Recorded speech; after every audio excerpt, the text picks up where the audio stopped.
Oh, comme elle est importante cette mêlée à ce moment du match. Allez le petit. Allez. Never see you on ground. Toutes les énergies du sport nous rassemblent. C'est le moment de se retrouver devant votre programme avec Total Énergie.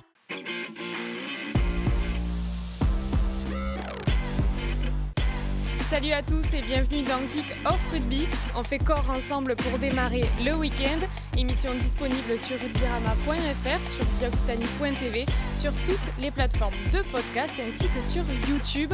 On va parler rugby toujours avec le sourire, vous le savez. Au programme de cette émission, un débat concernant le 15 de France. Ces tournées d'été ont-elles un réel intérêt ? Après ça, on retrouvera bien sûr Basile qui nous a préparé un petit quiz. Dans la consigne du coach, on évoquera le jeu au pied des Bleus. Et enfin, on terminera avec les pronos, un grand classique. Et pour parler de tout ça, je ne sais même pas s'il faut encore le présenter. Son franc-parler fait jaser. Salut Paul. Salut Manon, salut à tous et oui, je reviens de vacances en forme. T'es content d'être de retour ? Bah oui, je suis allé à Strasbourg, j'ai pas pris beaucoup de couleurs. Non. Il y en a qui partent à l'autre bout du monde. Maxime Gutiérrez, notre collègue, il était parti au soleil. Moi je suis parti en Alsace, manger de la choucroute. Et Romain est avec nous. Romain est aussi parti en vacances. Il est de retour. Alors, il est moins grande gueule que Paul, mais méfiez-vous quand même. Non, je suis pas parti à Strasbourg, surtout pendant les vacances d'été. Je sais pas ce qui te prend d'aller à Strasbourg. C'est vrai que ça, je suis parti à l'océan. C'était quand même plus sympa. J'ai pas pris beaucoup plus le soleil. Mais oui, tu t'es baigné ? Et c'était un peu frais. Ah, mais bon. Tu fais partie des timides. Non, j'aurais 30 degrés pour aller. 16 degrés, c'est pas la Méditerranée. Où alors ? Eh ben, en Vendée. Ah oui, d'accord. Ah oui. On a été timide quand même. Oui, c'est vrai que c'est pas ouf. T'avais pris des couleurs il y a quelques mois, parce qu'il y avait eu un petit peu de soleil là, t'es au point. Toi, t'as pris des couleurs quand même. En revanche, moi j'ai pris des couleurs. Et pourquoi ? Parce que tu habites. Parce que j'habite proche du soleil, proche de la mer, et que voilà, la piscine. Dans l'endroit où il y a le plus de soleil, apparemment, elle nous le dit tout le temps à la rédaction. Voilà. Exactement. On l'entend. Ça me manque beaucoup quand je suis à Toulouse et qu'il fait gris. Mais bon, on s'y fait, c'est comme tout. Et on va quand même démarrer cette émission. Je sais qu'on aime bien parler de nos vacances. Vous êtes tous les deux partis, moi je suis pas encore partie. Il me tarde, je vous avoue. Ah oui, donc, et d'ailleurs, je vais partir au soleil, Paul. C'était deux beaux matchs du 15 de France. Et oui, les matchs du 15 de France, le boulot quand vous n'êtes pas là. Du coup, on récupère tous à la rédac. Et après, on va un petit peu échanger quand même. Bah oui, il faut bien. Allez, avant de rentrer dans le vif du sujet, avant d'aller au cœur du ruck, j'avais envie de vous parler un petit peu d'un joueur qui, selon moi, n'est pas estimé à sa juste valeur. Je vous dis tout dans le discours d'avant-match. Le discours d'avant-match. Messieurs, j'avais envie de vous le dire. Quel bonheur de voir Baptiste Couillou sous le maillot du 15 de France avec le numéro 9 dans le dos. C'est important de le préciser, car ce numéro 9, il ne le porte pas souvent avec le 15 de France. Lui qui a sauvé les Lyonnais cette saison, lui qui a terminé meilleur marqueur du top 14 avec 17 essais, lui qui a tout simplement éclaboussé de son talent encore une fois en top 14 et lui qui a porté les siens vers le maintien. Lui qui ne se rate que très rarement lors de ses sorties avec le 15 de France. On l'a vu récemment, ce mercredi face à l'Uruguay. Alors certains diront, oui, mais c'était que l'Uruguay. Je pense quand même qu'il ne faut pas négliger cette équipe qui nous a donné tant de fil à retordre pendant la Coupe du Monde. Et je crois surtout que Baptiste Couillou nous a montré à plusieurs reprises qu'il était légitime face à d'autres équipes. Alors, sa lecture du jeu, ses sorties de balles rapides, sa vitesse d'exécution, pour moi, Couillou a largement les épaules pour être la doublure d'Antoine Dupont. Le demi-mêlée lyonnais est selon moi bien au-dessus de Maxime Lucu. Oui, je m'engage, dans ses qualités individuelles, je préfère largement Baptiste Couillou. Et s'il y a peut-être match avec Nolan Le Garec, laissons-lui une vraie chance de prouver qu'à ce jour, qu'aujourd'hui, je le précise bien, je pèse mes mots, il est la personne qu'il faut derrière Antoine Dupont. Je ne sais pas ce que vous en pensez, mais au vu de ses prestations, je ne peux pas me dire que Baptiste Couillou est un éternel numéro 3 à ce poste. Tu t'engages. Je peux te remercier. C'est magnifique. Je m'engage, mais honnêtement, je reste sur ce match de l'Uruguay, mais il y en a eu d'autres avant. C'est vrai que sa saison avec Lyon a été marquante, percutante. Je trouve vraiment que c'est un joueur qui n'a pas été utilisé assez en fait, par le 15 de France. On a été très déçus, personnellement j'ai été très déçue par les prestations de Maxime Lucu récemment. Je ne comprends pas trop pourquoi on s'est entêté avec le Bordelais alors qu'on avait un Couillou qui marchait sur l'eau avec Lyon, quoi. Non, après, t'oublies peut-être aussi un homme dans ton discours, Ouais. On Serein. n'a jamais cité. C'est vrai que Je n'ai pas cité Serein. Serein c'est est vrai. disparaît de ta liste, de très belle liste. Hein. C'est quand même que des grands joueurs. Je suis plutôt d'accord avec toi. Non, mais moi j'aime beaucoup aussi Couillou. C'est vrai que c'est un joueur sur qui l'équipe de France peut compter. Surtout là face à Ouais. l'Uruguay, c'était une jeune équipe, pas beaucoup de leaders. C'est vrai qu'il a pris ce rôle, il l'a bien géré, il a porté quand même l'équipe de France vers une victoire qui était importante. Après, ils sont plusieurs, c'est vrai, à prétendre à ce rôle-là, quoi. C'est une C'est pour question ça. de profil aussi. De profil, ouais. Entre C'est pour ça Baptiste que j'ai Couillou parlé et de Maxime Nolan, Lucu, Le c'est Garec. absolument pas les mêmes profils. Il faut savoir ce que Fabien Galtier et son staff recherchent. Et si c'est pour gérer en fin de match, une fois qu'Antoine Dupont et les siens et les titulaires ont fait le boulot, Maxime Lucu est quand même moins foufou et plus gestionnaire que Ouais, mais- Baptiste Couillou. Je trouve qu'on lui colle cette image un petit peu à tort de foufou et moins. Oui, ok, il est plus fougueux sur le terrain, mais il te débloque beaucoup plus de situations. Oui, mais une fois que tu mènes, est-ce que tu as besoin de Certes. débloquer des situations Mais le En fait, jour le- où tu mènes pas, Mais C'est le vrai. jour où tu mènes pas, t'as Le- pas besoin de Maxime Lucu. C'est toujours le même problème avec Antoine Dupont sur le terrain, c'est que même si tu mènes pas, tu veux toujours garder Antoine Dupont pour débloquer la situation et tu Ouais. te dis pas je vais compter sur Couillou pour Mm. débloquer la situation. Tu vois, c'est toujours le. Oui, On oui. l'a vu en tellement quart à de part, finale. c'est que- On l'a vu en quart de finale. Oui, voilà, c'est que même en quart de finale, Dupont est un petit peu moins bien en deuxième période et c'est vrai qu'il semble un peu avoir du mal physiquement, il pêche un peu, mais on le laisse sur le terrain parce qu'à tout moment, tu te dis c'est lui qui va donner la victoire au 15 de France. Donc c'est vrai que c'est presque un gâchis d'avoir Couillou sur le banc. Tu sais qu'il sera toujours derrière Dupont et que pour faire la différence, tu préfères encore avoir Dupont, même après 70 minutes, que Couillou ferait, quoi. Après, Ah. c'est sûr que quel que soit l'homme, tu seras toujours derrière Antoine Dupont. Ouais, Que ce soit c'est vrai, Couillou, c'est- Le Garec ou Serein. C'est vrai, j'ai pas cité Serein. Ou Je Jono. sais pourquoi je l'ai pas cité. Ou Jono, parce qu'il y a Jono aussi qui arrive. Jono, ouais. On Le va Garec. voir ce que Non, mais ça va donner. Lutu a ça pour lui, c'est que aussi il peut dépanner en 10. Donc il a quand même cette. Ouais. Oui, non, mais tu sais qu'en 9, sauf blessure, un 9 derrière Dupont ne rentrera sans doute pas dans un match. Oui, ou que très peu. Donc c'est vrai qu'avoir un mec qui peut jouer deux postes ou qui peut être Mm. un peu polyvalent, c'est quand même une richesse si tu fais un banc en 6-2 ou tout ça, quoi. Donc, J'avoue que c'est un bon argument. Ouais, voilà. En fait, non, mais c'est terrible pour les autres demi-mêlées, hein, quand même. Oui. Ah ouais, Faut quand même le. Franchement. Oui, parce qu'il le constater, fait hein. tout de parfait, Baptiste Couillou. Oui, il, oui. il marque, je ça. sais plus combien d'essais cette saison. 7. 17. Voilà, c'est. Meilleur marqueur du top 14. Ouais, non, Avec ce- franchement. Il en marque encore 2 contre l'Uruguay. Ouais. Ouais, c'est vrai. Alors après, est-ce qu'il a pas. Est-ce qu'il subit pas un peu le côté qui joue à Lyon, dans un club qui n'a pas Je gagné sais pas. tu vois, de top 14 ou qui n'a pas Ouais, tous les ans. Il n'y en a pas beaucoup qui prétend, gagnent des top 14. Non, mais c'est vrai que Bordeaux, Lutu faisait partie de cette équipe. Là, Oui. avec la nouvelle UBB, avec quand même des stars à tous les étages. Tu te dis, ils prétendent vraiment à gagner le bouclier à la fin de la saison. Lyon, en début de saison, même dans le journal, tu sais, où on fait les prédictions avec les entraîneurs, Mhm. c'est pas une équipe qui revient très souvent parmi les favoris, quoi. Et on remarque aussi surtout que Fabien Galtier et le staff du 15 de France aiment bien utiliser les charnières de club, quoi. On a eu Oui. Dupont et Ntamak, on a C'est eu vrai. Lucu Jalibert. Là, contre l'Uruguay, c'était Couillou Berdeux. Ouais, c'est vrai. Est-ce que. C'est vrai. Il faudrait pas que. Non, mais c'est. Si Une Lucu, mauvaise si Lucu habitude, là. et Couillou changent de club, est-ce que Ouais.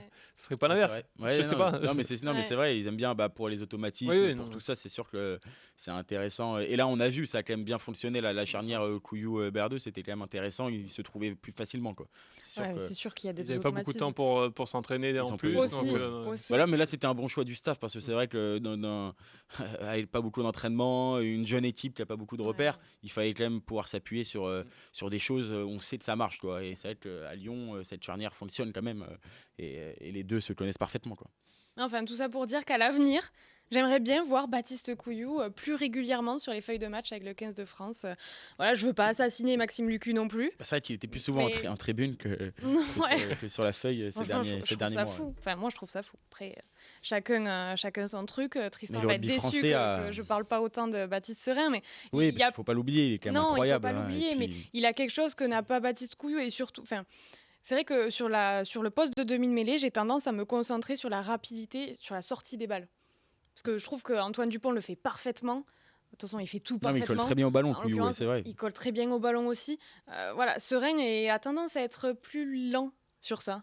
Oui, il parle beaucoup. Enfin, moi, c'est un autre profil. Je suis pas la team serein. Non, mais c'est un parle autre beaucoup, profil. il attend. C'est un autre profil de demi-mêlée. C'est sûr que c'est il pas. débloque des situations. Voilà. Et après, il a une vision du jeu. Il a quelque chose totalement différent. Oui. Que j'adore un peu ce truc que je voyais pas tellement dans le rugby il y a une quinzaine d'années. C'est des demi-mêlées maintenant qui font des passes au pied. C'est vrai. Tu vois, ce que fait un peu Dupont ou Serein le fait très bien aussi. Il a cette capacité, je trouve, au pied. Serein qui est peut-être supérieur à Couillou quand même dans sa gestion au pied, dans sa faculté à renverser la pression. C'est une arme aussi que je pense qu'il a un peu plus que Couillou par exemple, quoi. Donc, il a aussi des qualités que c'est des choix difficiles pour le Stade. En tout cas, on a de belles réserves pour ce qui est des demi de mêlée.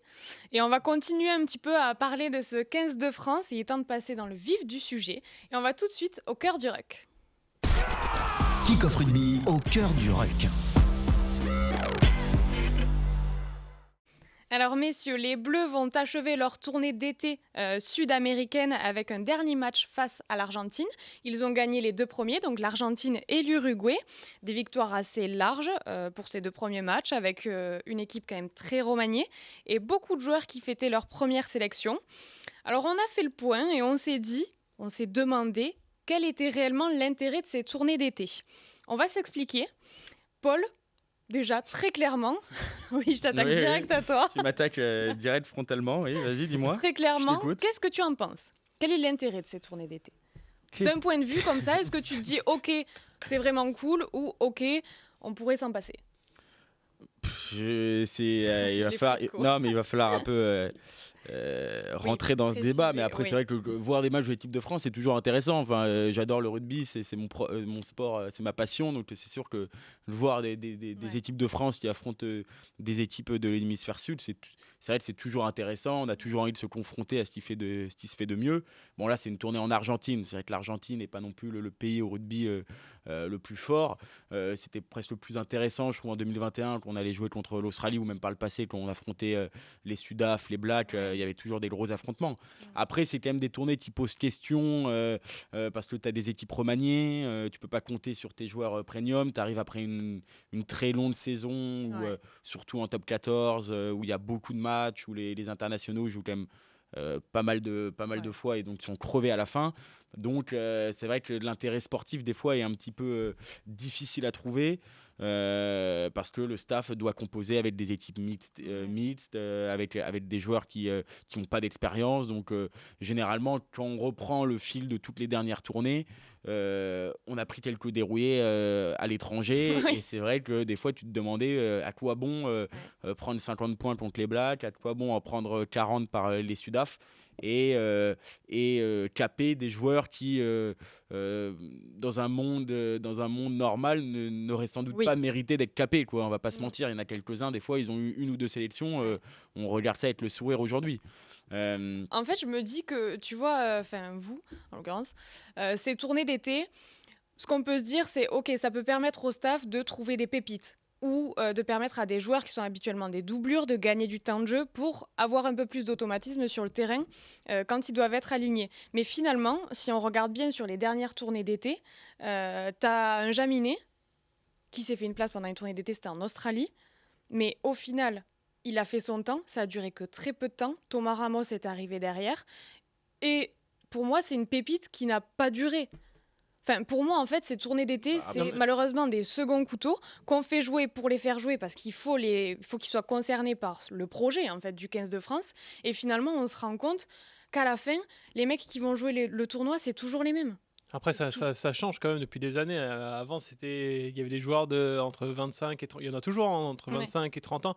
Là, on voit qu'on a une équipe quand même très jeune qui s'appuie beaucoup sur des champions du monde des moins de 20 ans. C'est leur premier vraiment test au niveau international. Donc c'est aussi pour, je pense à Nouchi par exemple, qui était capitaine avec les moins de 20 l'an dernier et qui fait ses premiers matchs internationaux avec les grands, contre une équipe qui était demi-finaliste de la dernière Coupe du Monde il n'y a pas si longtemps. Alors certes, on pourra toujours parler du parcours de l'Argentine à la Coupe du Monde, mais des Matera, des Kremer, même s'ils ont l'habitude de les jouer en top 14, c'est quand même... sur le plan international, c'est quand même, je pense, formateur pour eux aussi. Individuellement, c'est sûr que c'est une chance pour des joueurs de se confronter au haut niveau international. Après, collectivement, c'est là où j'ai ça. plus de limites parce que c'est vrai que le staff peut pas partir sur un nouveau projet de jeu par exemple parce que la plupart des joueurs qui vont jouer le tournoi ou après les Coupes du Monde ne sont pas présents dans ces tournées-là. Donc c'est vrai que Non, moi je trouve ça vraiment intéressant pour quelques joueurs. Là, à Tissot-Bé, tout le monde voulait le voir en équipe de France. Je suis pas sûr qu'on l'aurait lancé dans un tournoi. Là, c'est l'occasion aussi de le montrer face à une équipe rodée à ces joutes-là. Et plein de joueurs, même Léo Barré qui a joué pendant le tournoi, je trouve ça bien qu'il enchaîne avec peut-être un rôle un peu différent parce que lui avait déjà quelques sélections.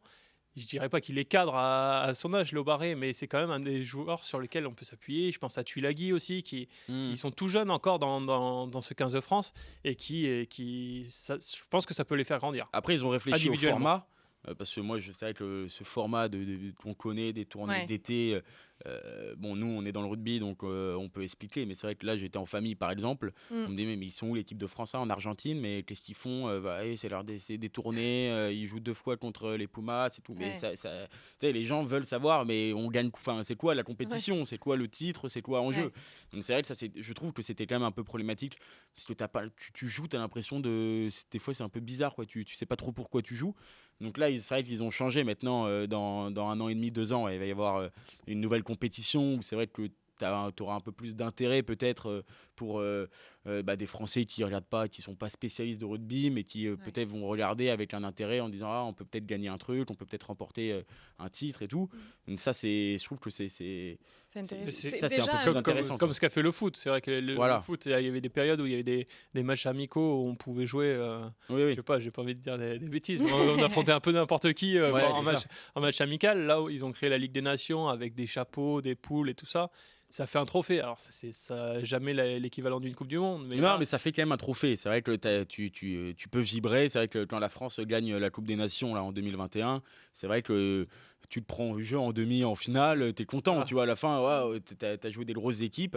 Mais en même temps, à la fin, tu vois, t'as quand même un petit trophée. T'es content. Quoi. Tu rentres dans un palmarès. C'est important, je pense, pour les joueurs aussi, mais aussi pour les gens qui regardent quoi, et qui s'intéressent à ce sport qui est déjà très compliqué sur plein d'autres aspects. Donc en plus, là, quand on ne sait pas trop ce que c'est, on a gagné un match, tu vois, c'est vrai que on n'a pas l'esprit britannique, tu vois, comme les tournées des Lions, des trucs comme ça, où là, vraiment, les gens savent, s'identifient, tout ça. Des fois, il peut y avoir une petite perte là-dessus, mais bon, après, comme tu le disais, individuellement, c'est intéressant pour des jeunes de se montrer. Quoi. Oui, je dis pas que les 42 vont éclore au plus haut niveau, enfin au niveau international, parce qu'ils sont déjà au plus haut niveau en top 14.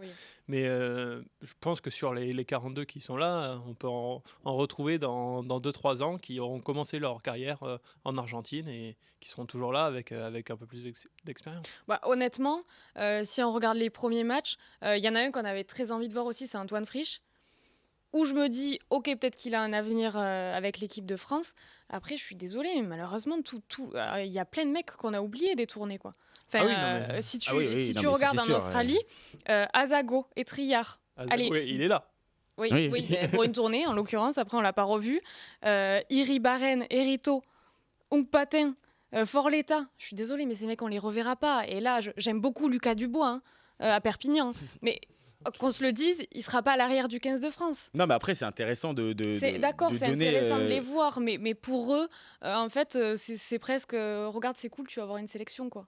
Oui, non, mais et c'est dommage. Après, par parce exemple, que ça Jaminet, n'apporte c'est rien. quand même l'exemple qui, dernièrement, il a réussi en 2021, il avait gagné quand même sa place. Il avait après gagné sa place avec le Grand Chelem. Chelem, c'est l'arrière du Grand Chelem. Et ça vient et ça part de la tournée en 2021. Donc ça montre que si tu exploses vraiment et que tu peux quand même gagner ta place. Un Tissot-Bé, on ne sait jamais, il peut aussi avoir gagné une place ou rentrer en tout cas dans la hiérarchie, profiter après peut-être d'une blessure, de tout ça pour après être lancé au plus haut niveau dans une tournée de novembre, dans un tournoi et après dans la Coupe du Monde. Quoi. C'est vrai que il peut y avoir des possibilités. L'intérêt de découvrir de nouveaux joueurs, en fait. Oui, et puis là, il ne faut pas oublier qu'on sort d'une Coupe du Monde, donc on repart sur un cycle de 4 ans. Comme je disais, ça reste des joueurs jeunes qui n'avaient jamais joué au plus haut niveau international, je vais pas mettre la Coupe du Monde des moins de 20 ans au plus haut niveau international, mais qui n'avaient jamais joué à ce niveau-là. Et je trouve que c'est important pour eux d'accumuler un peu d'expérience.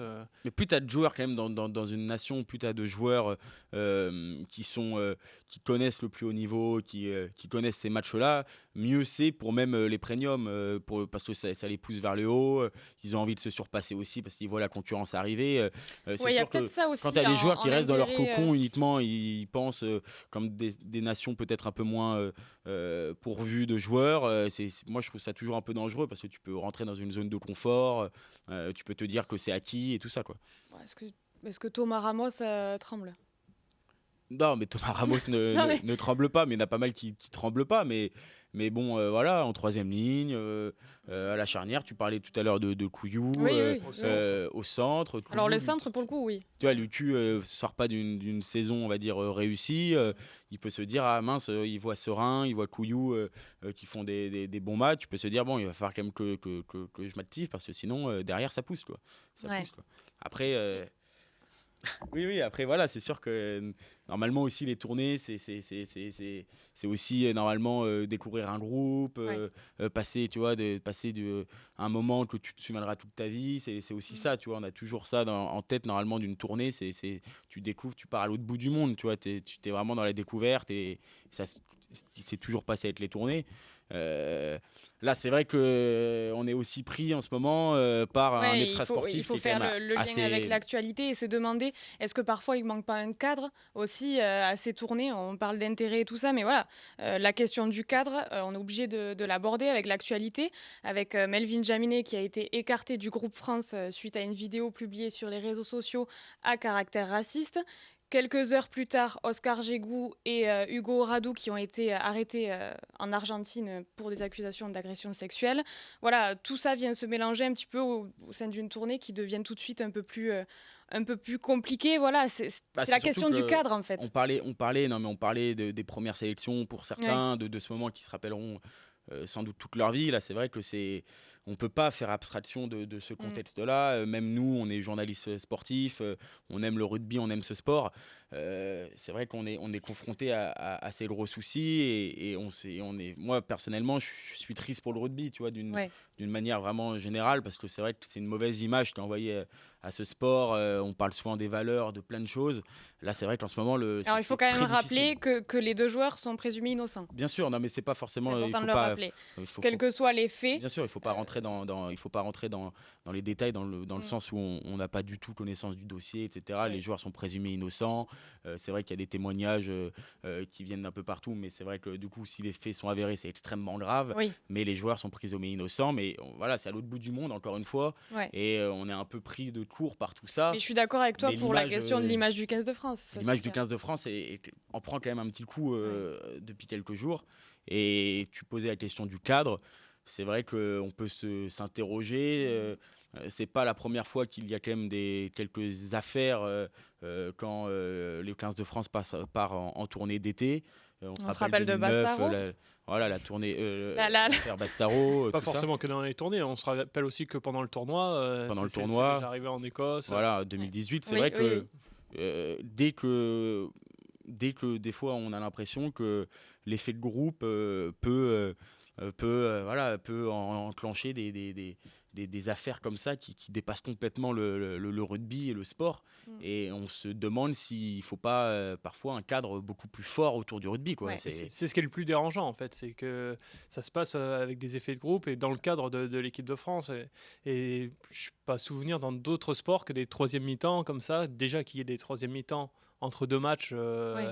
Il y en a peut-être, mais qui vont peut-être pas aussi, qui vont jamais aussi loin, quoi. Après, on est peut-être un peu tous fautifs aussi, dans le sens où tu vois, d'une manière générale, dans le rugby, c'est vrai qu'il y a beaucoup cet effet troisième mi-temps, quand même le côté alcool, le côté festif, le côté il y a ça rentre aussi dans. C'est un problème. C'est un problème parce qu'on se rend compte que c'est vrai que le rugby est beaucoup touché par beaucoup d'affaires quand même qui concernent l'effet de groupe, l'effet de troisième mi-temps et c'est quand même il faut quand même changer les choses. Parce qu'on parle d'un cadre, ça reste quand même des joueurs qui sont majeurs, qui sont censés savoir professionnels, savoir se gérer. Ça reste des adultes. je suis pas pour. Je vais pas dire que ça enlève des libertés que de mettre un cadre et d'empêcher les joueurs de sortir. Je pense que c'est les premiers responsables, restent les joueurs. Je veux pas dire que. Non, mais bien sûr, mais après, il se pose aussi la question de l'éducation, de tout ça. Ça peut être aussi, tu vois, un meilleur encadrement au niveau, tu vois, c'est des dangers de plein de choses. Est-ce que tu vois, laisser un joueur tout seul, comme Jaminet, par exemple. Peut-être que la fédération pourrait mettre en place plus de choses aussi pour sensibiliser à tout ce genre de sujets et à poser un cadre plus précis. Voilà, c'est vrai que l'actualité du 15 de France est assez morose en ce moment.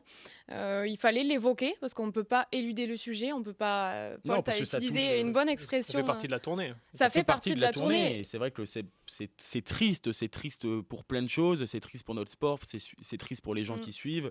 Voilà, et c'est très triste pour aussi les joueurs qui ont connu leur première sélection et qui du coup ça restera entaché par ces affaires-là. Et voilà, oui, parce que malheureusement, c'est ce dont on va se souvenir de cette tournée en Argentine. Parce qu'on disait que des joueurs pouvaient marquer des points, ces tournées aussi, des joueurs peuvent perdre de gros points aussi. Ils peuvent aussi en perdre, c'est clair. C'est un peu à qui tout double, mais... Non, mais voilà, c'est vrai que il faut suivre ça de très près, mais c'est un peu un cri du cœur dans le sens où on est tous touchés aussi parce que ce sport-là n'appartient pas qu'aux joueurs de l'équipe de France. Tu vois. Ce sport, il appartient à tous les licenciés, à tous ceux qui aiment le rugby, et c'est jamais bon signe quand on parle de ton sport comme ça. Et du coup, il faut alors aussi... que le rugby essaie de se détacher d'un tout un tas de stéréotypes et essaie toujours d'arranger son image. Non, mais il y aura Je crois que le chemin est encore long. Le chemin est long, c'est encore long. Il faudra que chacun prenne, je pense, ses responsabilités et réfléchisse à pouvoir améliorer dans les années à venir, parce qu'on a aussi un devoir d'éducation envers nos jeunes, les jeunes qui regardent le rugby. Aujourd'hui, un enfant, tu as 8 ans, tu lui expliques quoi, tu vois. Et, oui, super, il y a le 3e match de l'équipe de France. Oui, il faut quand même aussi aborder les choses, et je trouve quand même que il faut toujours parler de ces choses-là et pas mettre sous le tapis, parce que c'est peut-être ce qui a été fait par le passé, et en tout cas ça il faut arrêter de le faire, quoi. Ça c'est clair, enfin en tout cas on est tous d'accord pour dire que voilà, l'image du 15 de France malheureusement en a encore pris un coup. On va attendre, on va laisser parler la justice, parce que c'est ce qu'il y a de mieux à faire dans ces cas-là. C'est mieux à faire, et puis voilà, on le dit aussi aux gens, pas de tribunal médiatique, il y a une affaire qui est en cours, il faut respecter la victime présumée, et il faut aussi respecter la famille des joueurs qui sont concernés. Il faut essayer de garder de la justice n'a pas tranché. C'est ça, il faut garder de la réserve. C'est vrai que des fois c'est difficile avec ces affaires-là, mais il faut essayer de le faire parce que c'est le mieux à faire, quoi. On va aller rejoindre quelqu'un qui va arranger l'ambiance, on va dire, parce qu'elle était pas très cool. On va retrouver le sourire un petit peu avec Basile, et tout de suite ça joue. Kick-off rugby, ça joue. Qu'est-ce que vous en pensez? Il n'y a que lui qui peut nous redonner le sourire en ce moment à la rédac. Basile, est-ce que tu nous entends? Comment tu vas? Je vous entends très très bien. Écoutez, ça va plutôt pas mal.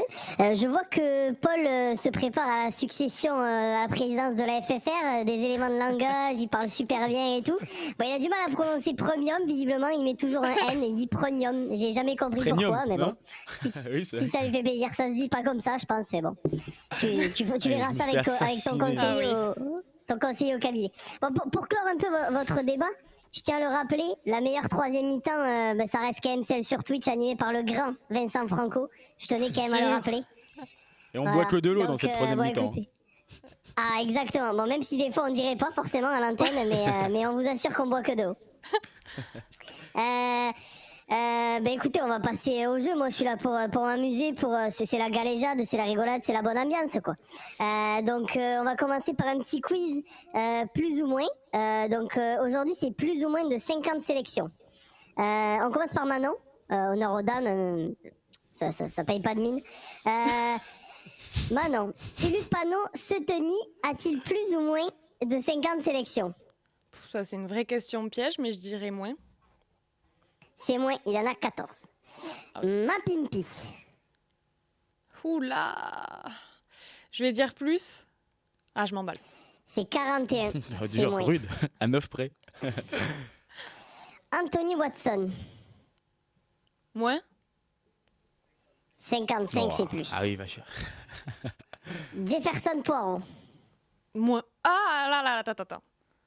Là, t'es sur un mauvais mood. Là, Ah, alors déjà, je suis sur un mauvais mood et c'est une Spirale un peu blague, infernale. ouais. T'es parti vite. Hein, donc, Poirot, ouais. moins. Moins 17, c'est bon.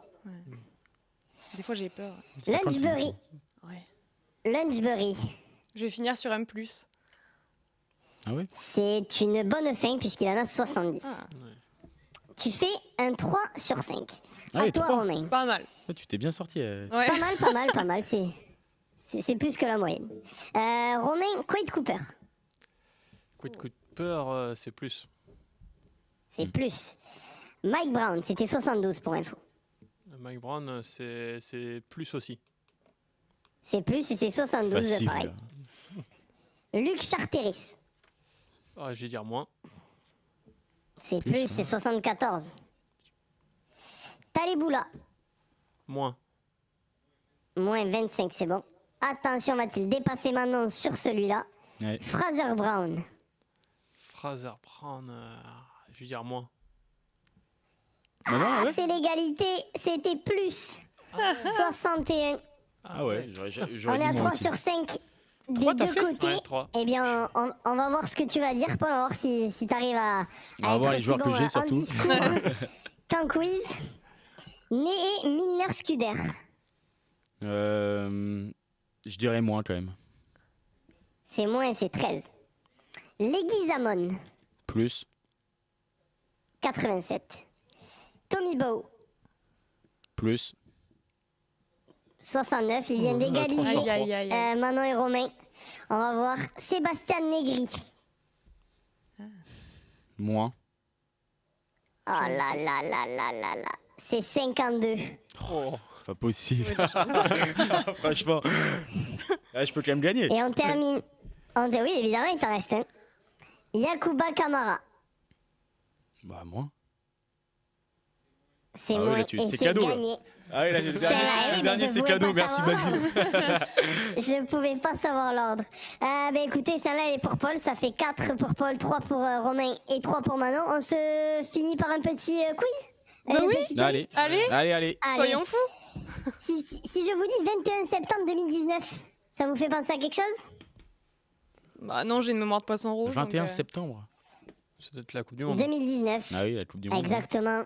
On est à la Coupe du Monde et on Le est sur 21. un France-Argentine. Waouh. Ah, Ouais. bon, ouais, j'en ai. On va faire simple. Tous les joueurs qui sont sur la feuille de match comptent. J'ai plus de souvenirs. Ah ouais. La Coupe du Monde C'est- 2019, Brunel. celle de 2023, elle l'a effacée déjà. Ah oui, c'est vrai. Ouais. Bon, qui commence? Paul, t'as gagné, donc Paul a gagné, donc il va commencer. Aldrit. Aldrit, c'est bon, numéro 8. On tourne comment? Ah, comme ça. Là, c'est à Manon, ouais. Dupont? Dupont, numéro 9. Et il y a Lopez, je crois. Camille Lopez, numéro 22. Ntamak. Ntamak, numéro 10. Ah, j'ai un gros doute là. UG? Il a déjà. Il l'a pas fait Ouais, UG. Ça me dit rien. Ah, il est en galère, Basile là. UG, ça me dit rien. Non, je mets un peu de suspense, je m'amuse. Ouais, Yohan UG, c'est bon. Ficou. Ouais. Ficou, c'est bon. Numéro 13 et Yohan UG, numéro 11. Je vous donne le numéro, je suis quand même très sympa. Je suis de bonne humeur, ça joue. Je suis de bonne humeur, mais j'ai pas que ça à faire. J'ai envie de dire Médard. Oh non! J'allais le dire. Numéro 15. Eh oui. Après, Bah oui. t'as pas, non, t'as rien dit, toi. Oh, si, UG à l'aile, de l'autre côté, aucune idée. Mais je vais il joue. dire. Ouais. Ah. Oui, il joue. Ouais, désolé. Donc je vais dire un peu Antonio. Antonio. Non, il est blessé. Il retourne à La Rochelle. Ouais. Antonio, ce n'est pas bon. Ouais, il s'est blessé et tout. Il y a un truc avec Je crois que- c'est cervical, c'est. Je crois qu'il y a toujours Bernard Leroux. Ah oui, c'est vrai. Ah, il faut... Bernard Leroux, numéro 19. Oh, et 19. Je sors les remplaçants. En troisième ligne, c'est qui la troisième ligne? Il y a Olivon. Olivon, hein. Charles Olivon, numéro 7. Il marque des. Non, c'est pas le Pays de Galles, pardon, je suis en fond. Bon, je sais pas, je vais tenter un Argentin, je vais dire Matera. Non, non, ouais, non, c'est non, que non. français. Que le France. Il a pas préparé, vas-y. Il a pas la compo là. J'ai paniqué. Ouais, je vais dire Guirado alors. Ah ouais, Guirado. Girardeau, c'est bon, on reste dans le cadre, c'est ce qu'on a dit. Poirot. Poirot Poirot, c'est bon. Manon a fait une tête qui me fait hésiter là. Il y a un problème, Manon? Non, c'est que je pensais qu'il avait dit Guirado. Oui. Bah oui. Ah ok, pardon. Oui. Du coup, j'ai réentendu Girardo, Ça j'ai vient- dit mais excusez-moi, mais je comprends pas là. Mais t'as perdu ou t'as gagné toi? Non, j'ai perdu. Manon, elle a Pourquoi tu perdu. parles, alors, Manon, je elle a comprends perdu, c'est à toi, Paul. C'est D'ailleurs, moi qui on va décide. accélérer parce que j'ai des pattes qui sont en train de cuire. Oh, j'ai plus rien là. En vrai, j'ai pas réussi Déjà, à les reprendre. pattes en À train de droite, cuire. je vais dire Demba Bamba. Là sur le banc, ouais. Dans le banc. Oh. Sur le titulaire, si. Demba Bamba. C'est bon, numéro 18. On n'a pas dit le 3 alors du coup. Non. Non, j'ai dit une connerie. En deuxième ligne, on a dit quoi? Oh purée, j'ai Il n'y en a plus pas rien. eu en deuxième ligne. Euh, Demi-mêlée remplaçant, vous l'avez pas? Ficou, on a dit Ficou. Et au centre, c'est qui est avec lui? Oh, j'ai plus aucun souvenir. Il n'y a pas Doumerou, non? Ouais, non. Doumerou. Doumerou, c'est pas bon. Oh, j'ai plus rien. Rome, faut que tu confirmes. Il fait la Ouais, Coupe je du vais Monde, dire, Doumerou, en je vais dire Slimani. plus. Ouais, j'ai pas voulu. Slimani, c'est C'est trois. une bonne réponse. Numéro 3. Il était déjà encore là. C'est gagné. Franchement. C'est gagné toujours pour là. Romain. Manon, désolé, mais t'as rien gagné à part le droit de continuer de présenter cette belle émission. Et c'est déjà pas mal. Voilà, c'est déjà ça. C'est déjà beaucoup. Ça faisait. J'avais gagné là ces derniers temps, j'étais contente. Là, j'avoue que j'ai pas le mot jeu en ce moment pour les quiz. T'avais gagné quoi? T'as eu la moyenne au Où j'avais gagné. Si, j'avais gagné des quiz, mais si t'étais là. Ah oui, c'est vrai. Après 3 sur 5, ça va quand même. Ça va. C'est pas Bah, horrible, mais c'est pas non plus dingo quoi. Oui, bah ça Mais bon, fait 6, écoutez, ça fait 12, ça fait mention assez bien au bac. Exactement. D'ailleurs, j'ai eu mention assez bien au bac. Ah bah tu vois, voilà. Heureusement Tu restes que dans j'avais ta la danse, lignée de... mais, Ah oui, voilà, t'as gagné des points. Comme Basile. Ouais. Exactement. Bon, Basile, il a eu son bac au rattrapage, non, je pense. Oh, pas cool ça. Bon, je pense. Mais- Il y a encore Basile qui nous fait des. Ah oui, là, la Basile, je sais pas ce qu'il fait, mais... Il a besoin de vacances. Il a peut-être. besoin- oui, mais c'est le seul qui est toujours là. qui part jamais en vacances. Faudrait peut-être qu'il parte. Mais enfin bon, c'est dans pas longtemps, je crois que Basile nous laissera Je fais des tranquille un petits petit peu. dessins là sur tes Oui, feuilles. j'aime bien. J'ai tendance, comme pendant les interviews, je fais toujours des dessins. Ça t'a pas permis de trouver des noms de joueurs, mais c'est...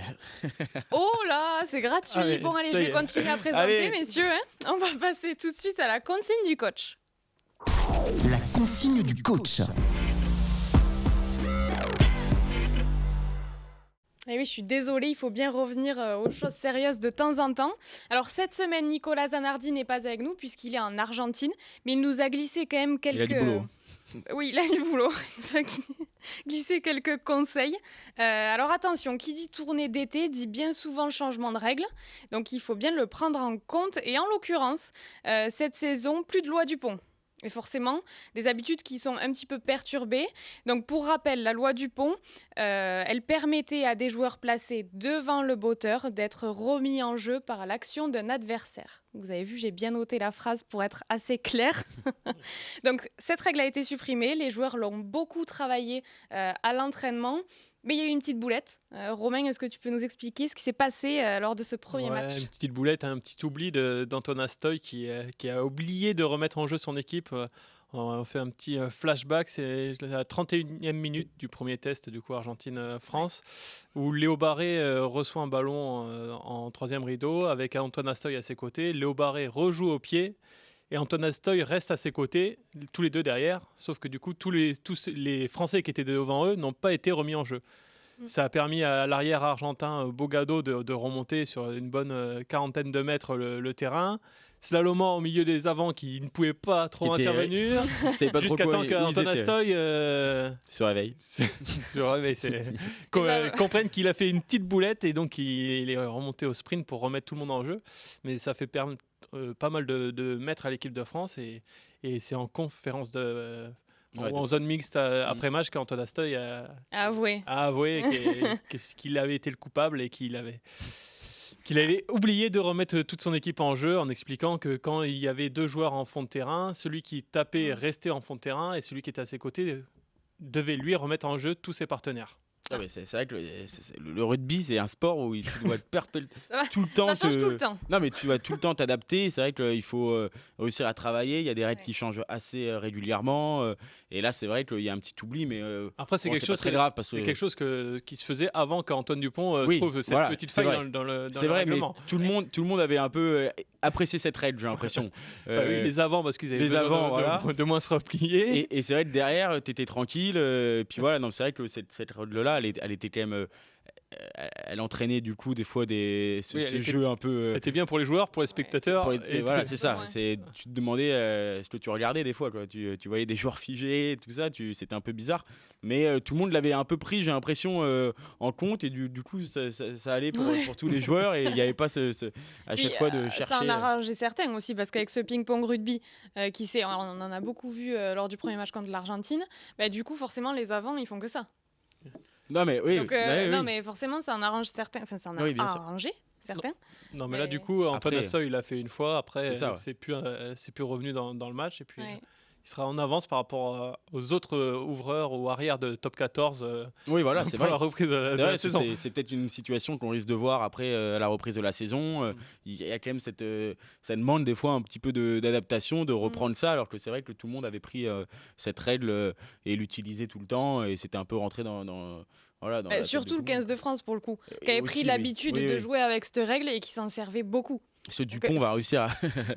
Est-ce qu'il va créer autre chose? L'initiateur de la règle va-t-il s'en remettre et du coup repartir sur l'ancienne quoi. Il va devoir se replier du coup. Ouais, se replier et puis voilà. Bon, en tout cas, il faudra faire attention pour le prochain match et dernier match. Oui, parce que ça peut créer une situation, si ça se reproduit, c'est vrai qu'il y a un peu le feu. Quoi.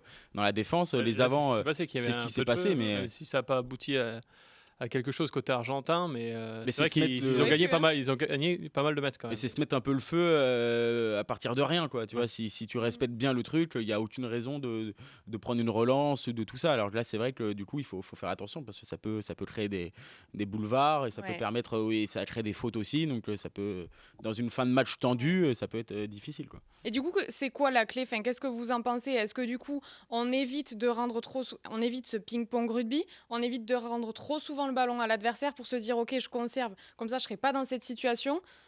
Qu'est-ce que vous en pensez? Non, je pense que le but ça va être toujours de garder deux joueurs derrière, donc celui qui tape, si on a bien compris dans le plan de jeu de l'équipe de France, celui qui tape reste derrière. Et par contre, celui qui monte doit être couvert par quelqu'un pour éviter tous les 50-22 et tout ça qui sont intervenus aussi et qui sont mis en place depuis quelques années maintenant. Donc, mais c'est celui qui va monter, etc. C'est vrai qu'il doit être remplacé par quelqu'un parce que sinon il libère un espace. Il suffit que le coup de pied de celui qui tape il soit mauvais et qu'il soit par exemple trop profond et qui ne permette pas à celui qui est monté de venir contester le porteur de balle et du coup ça peut créer. Ça va être aussi surtout aux ailiers, je pense. Parce que c'est surtout les ailiers, l'arrière et le 10 qui vont avoir cette tâche du troisième rideau. Donc là, on a vu le cas de quelqu'un qui ne monte pas. On va peut-être pouvoir des cas de joueurs se retrouvant tout seul dans le troisième rideau et peut-être plus de cas de 50-22 aussi. Ouais, c'est ça. Non, c'est sûr. Alors donc, après, mais même après, offensivement, il faut savoir peut-être l'utiliser parce que même si là, c'est la France qui s'est trompée, ça peut arriver à d'autres équipes de mal monter ou de pas avoir en tête la règle et du coup d'aller chercher des bons 50-22 ou d'aller chercher des jeux au pied qui font la différence. Quoi. Exactement. La consigne, c'est écoutez bien les règles parce qu'elles changent souvent. Oui, c'est et soyez attentifs. Non, mais c'est vrai. C'est les arbitres qui doivent. Oui, mais les arbitres qui doivent. Oui. C'est pour ça qu'après c'est tellement compliqué. Ah ouais. Bah oui. tous les ans ça. Non mais les arbitres ont une maîtrise de toutes les règles il faut pas se tromper et puis des fois même il faudrait que ça soit un peu plus simple.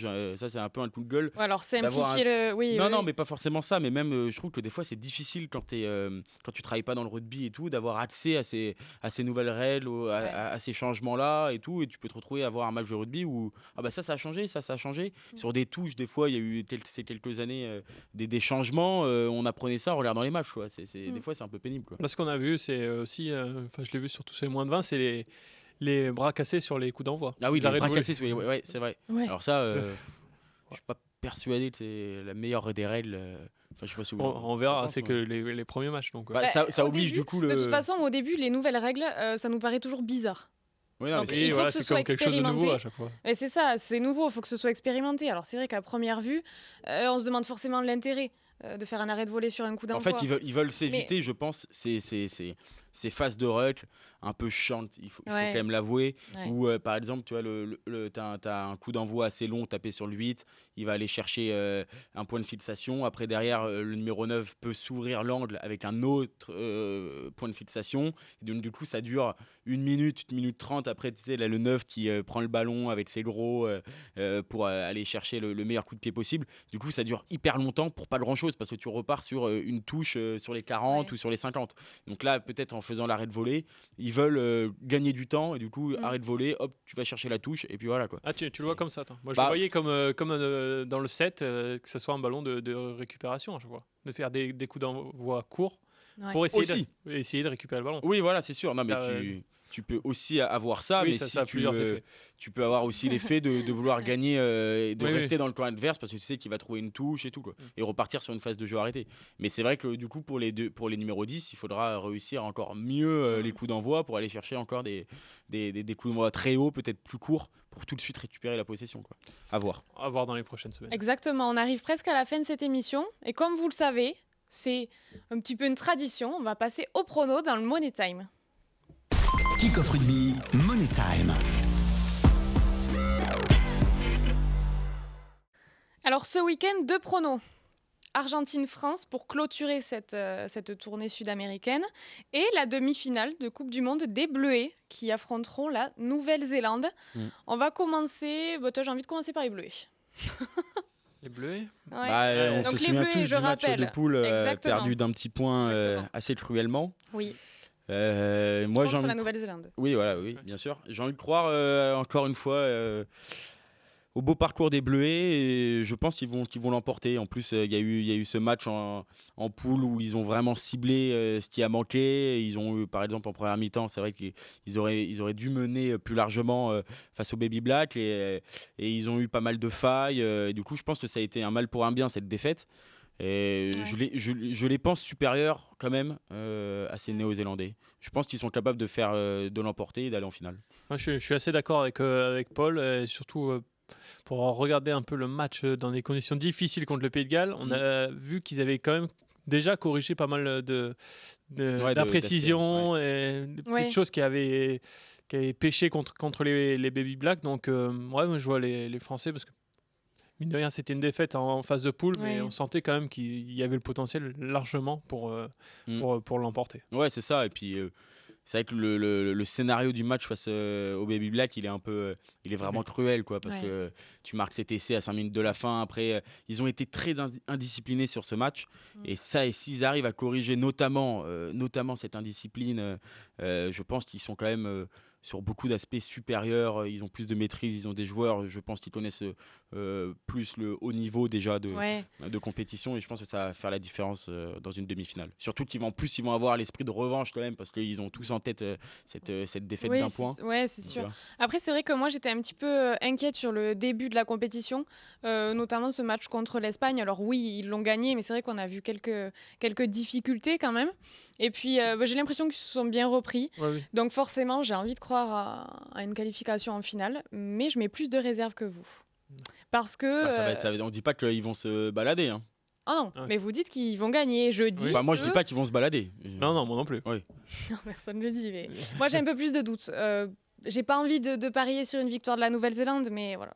Je suis plutôt team. Mais tu peux. Hein, Oui, Je suis plutôt team. Ils les ont battus en phase de poule, hein, donc c'est aussi un scénario qui se tient. Hein. Non, mais c'était pour Personne être avec t'en eux, voudra. pour les encourager. Mais ouais, c'est vrai que là, pour le coup, je les vois pas, je les vois pas Donc passer. victoire de la Nouvelle-Zélande. Oui, Ça, victoire de c'est la un Nouvelle-Zélande. séisme dans les championnats du monde de U20. Ah oui, Une élimination de la France. Ah ouais, Champion du monde en titre, ouais.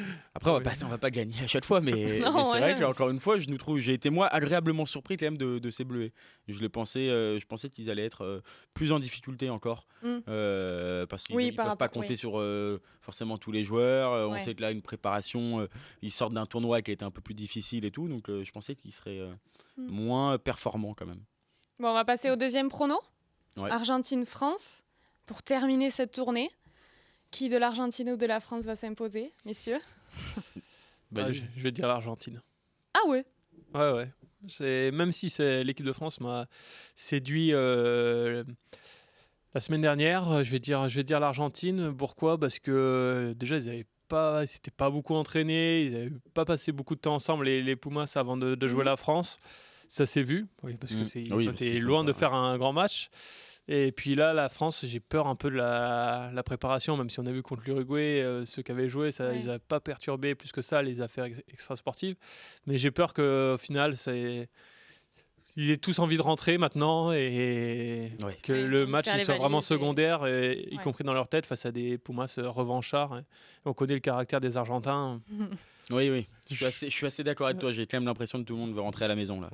Ah ouais. Oui, même dans le staff, dans tout ça. Ouais, c'est quand même très compliqué. Donc je vois bien une victoire de l'Argentine aussi, qui doit aussi se reprocher pas mal de choses sur le premier match, qui va vouloir montrer un autre visage parce qu'ils sont quand même à domicile.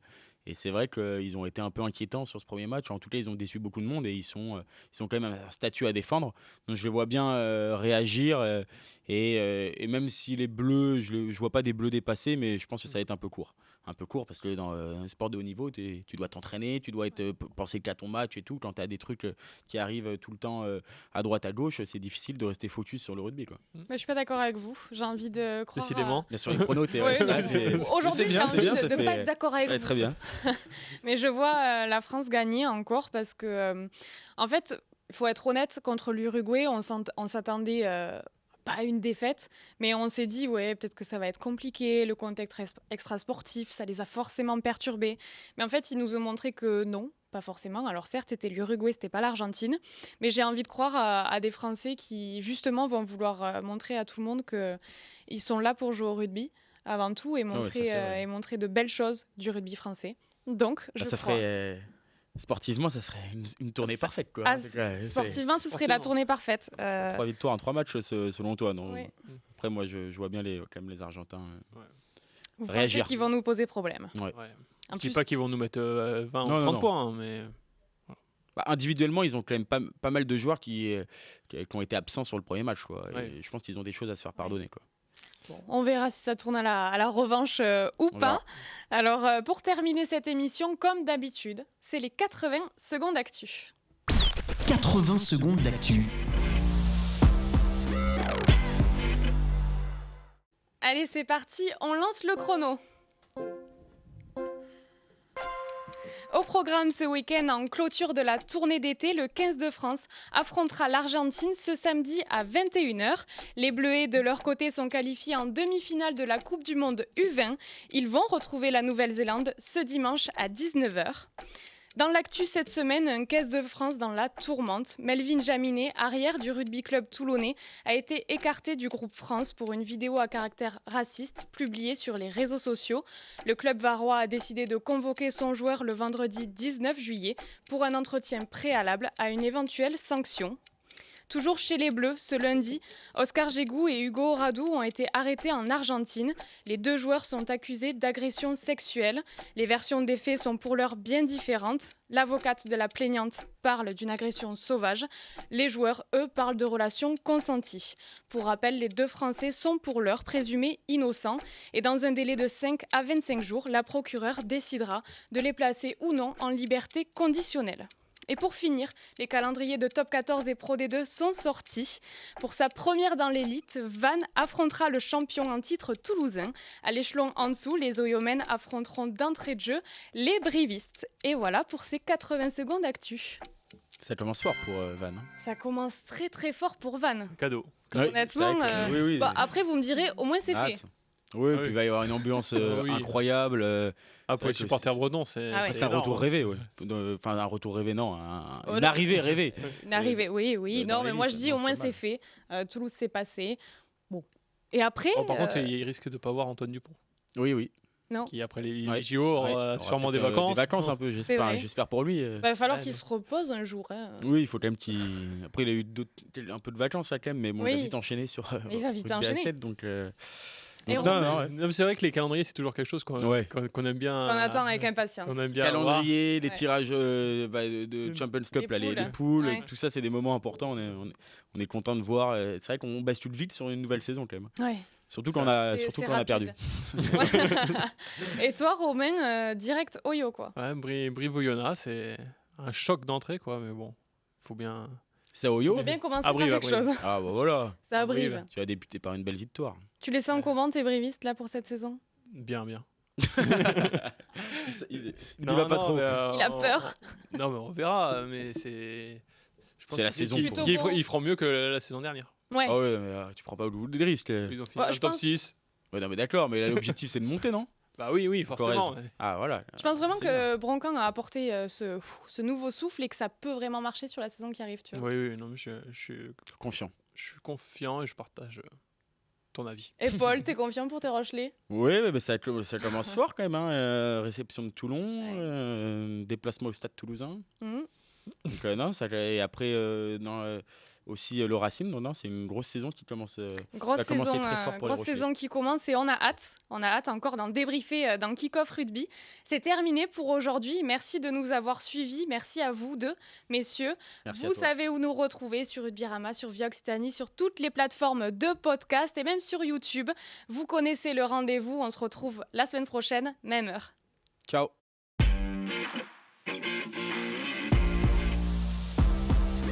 Oh, comme elle est importante cette mêlée à ce moment du match. Quelques minutes. Allez, le petit!